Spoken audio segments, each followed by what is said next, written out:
Bonjour à tout le monde et une fois de plus, bienvenue. L'Afrique est un continent en chantier. Cette expression est souvent très utilisée par les politiciens, par les entrepreneurs, par les philanthropes et par plusieurs autres personnes de différents corps de métier et de professions. Et vous savez quoi? L'Afrique est en réalité un continent en chantier. Et cela est presque vrai dans tous les domaines. Dans le domaine de l'agriculture, dans le domaine du commerce, dans le domaine du transport aérien, maritime, ferroviaire, dans plusieurs domaines, même dans le domaine du numérique, l'Afrique est en réalité un continent en chantier. Sauf que quand moi j'entends parler de chantier, je pense aux bâtiments, je pense aux maisons, je pense à la peinture, je pense aux carreaux, au staff et à tous ces éléments qui sont utilisés en maçonnerie pour faire des maisons. Cela est peut-être dû au fait que j'ai eu beaucoup à me frotter à ce milieu-là déjà depuis l'enfance. Et aujourd'hui, en tant que machiniste, j'ai décidé de vous parler des machines les plus utilisées ici en Afrique pour construire les maisons dans lesquelles nous habitons et nous travaillons. Et pour plusieurs machines, je vais vous amener sur le terrain et ensemble, on va voir comment ces machines-là fonctionnent. Nous commençons donc tout de suite après le générique.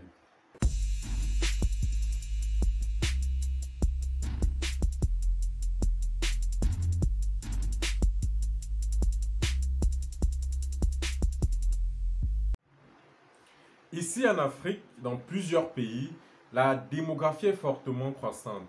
On a de plus en plus de jeunes adolescents qui deviennent des hommes et qui sont à la recherche des logements spacieux, des logements confortables et luxueux. Et ce qui va entraîner des constructions. Il y a beaucoup de chantiers, beaucoup de constructions qui s'engagent tous les jours. Et en parlant de construction, je vais vous parler des machines les plus utilisées ici dans les chantiers. Premièrement, je vais commencer par la bétonnière.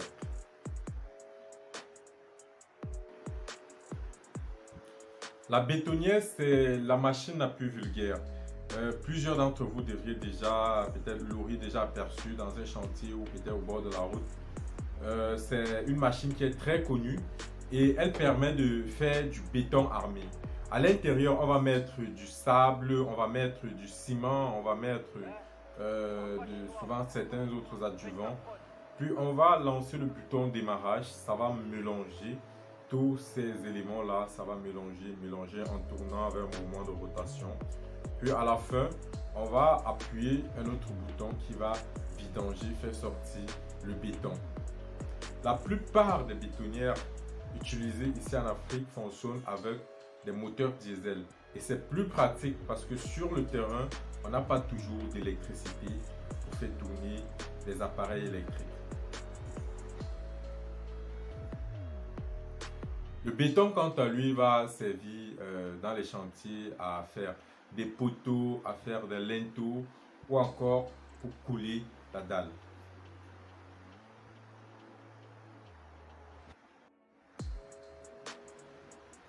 Sachez que pour des petits chantiers, lorsqu'il faut faire des petites maisons, des chambres, studios, alors des appartements simples, ici en Afrique, on peut se permettre de mélanger le béton avec les pelles. Et cela est très difficile à la manœuvre ce travail est très difficile avec la main, ça nécessite vraiment beaucoup d'efforts et c'est souvent très épuisant. C'est pour cela que lorsqu'il faut déjà passer à des chantiers plus grands, plus considérables, on est obligé de se pencher vers l'utilisation des bétonnières.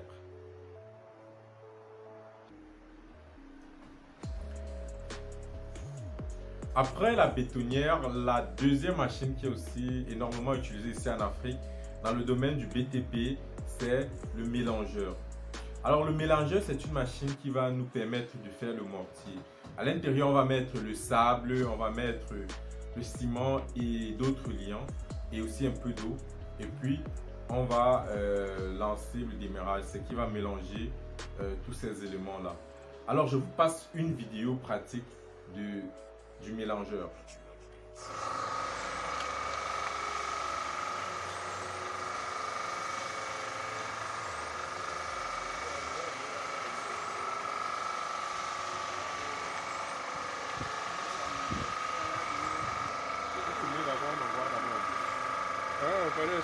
J'étais en train de faire un petit comme je sais pas là.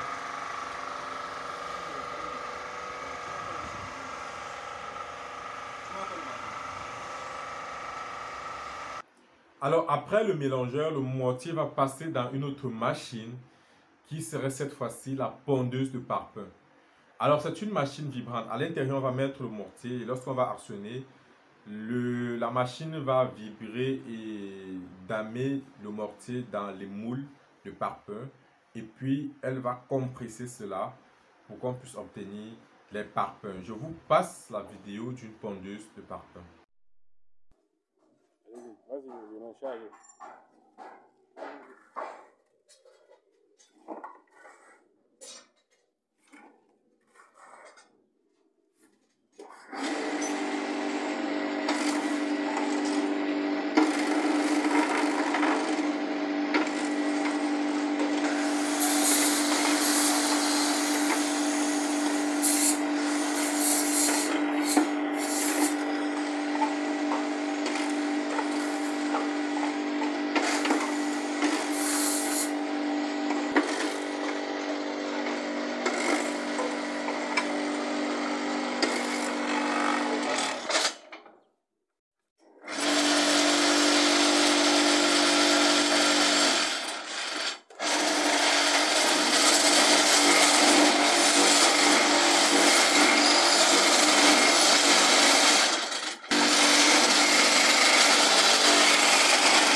Alors en dehors déjà de ces trois machines, je peux aussi vous parler des palans.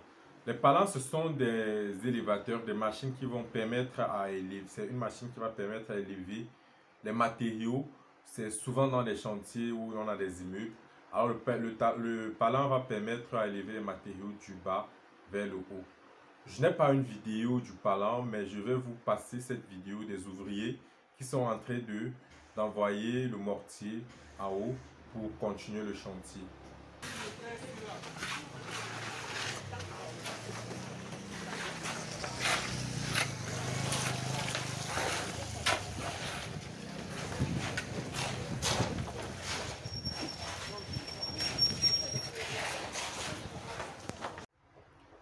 Alors, lorsque vous avez un palan, comme vous l'avez vu dans la vidéo, les gens qui manœuvrent avec des pelles pour envoyer le mortier, au lieu de faire cela, on pourra juste mettre ces matériaux-là dans un récipient et l'accrocher sur un palan, le câble du palan.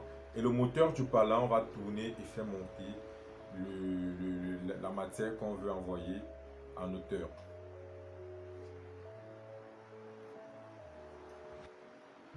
En dehors de ces machines-là, il y a d'autres types de machines telles que les élévateurs, les grues ou alors les escabeaux qui sont utilisés dans les chantiers. Mais là, c'est pour des gros chantiers, des chantiers qui sont plutôt très rares dans certaines régions ici.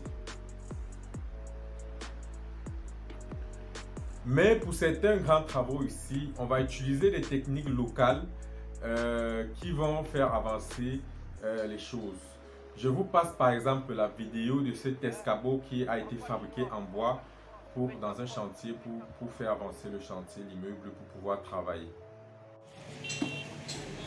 Ça fait 7 mois 1925.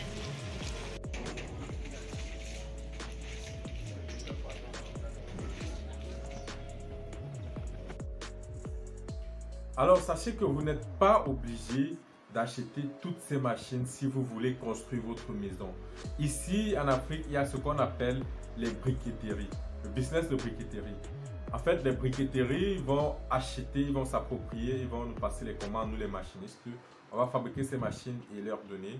Et puis eux, ils vont produire des parpaings, ils vont faire des pavés avec des moules. Ils ont aussi différents types de moules. Ils vont faire des pavés, ils vont faire des poteaux, ils vont faire ces profilés-là.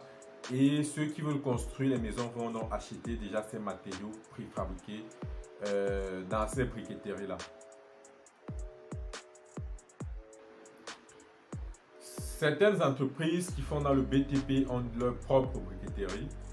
Et sachez qu'ici en Afrique, le business de briqueterie est un business très lucratif. Cela dépend, il y a des quartiers qui sont vraiment en chantier, il y a beaucoup de maisons qui se font. Ces gars-là vont s'installer, ces briqueteries vont s'installer dans ces chantiers-là, ces autres points repères. Et ils vont produire des parpaings, ils vont faire des pavés qu'ils vont vendre. Ce serait donc tout pour cette vidéo. Likez, partagez et abonnez-vous. Je vous dis donc à très bientôt. Ciao.